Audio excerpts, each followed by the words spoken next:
Alright, everything is pretty much bolted up and ready to go. I'm actually still waiting on delivery of the spark plugs and the coils, so I thought I'd show off another little method for priming the turbo before we actually start the car and run it.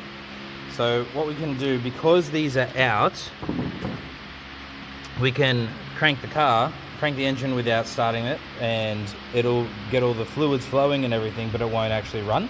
So that'll minimize or completely eliminate the risk of having maybe an air pocket somewhere down this pipe where the oil feed goes, because it's very likely, being gravity, that I've unplugged it here and it's slowly drained down overnight while we were waiting on bits to arrive.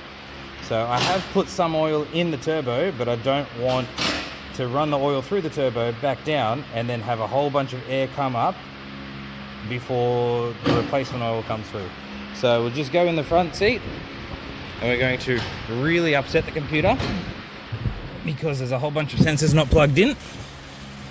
So it is a manual, so clutch in and see if we can hear it.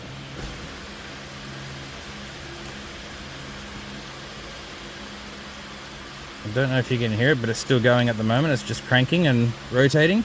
Nothing special, but that was about 15 seconds. That would be good enough to have moved any oil around. And that'll be it. When my new coils and spark plugs arrive, we'll replace them. Quickly show you.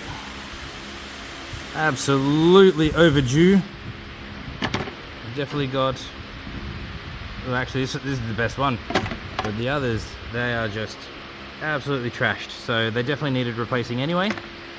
So yeah, we'll get those in, button up the last little pieces, and give her a run and see how we go.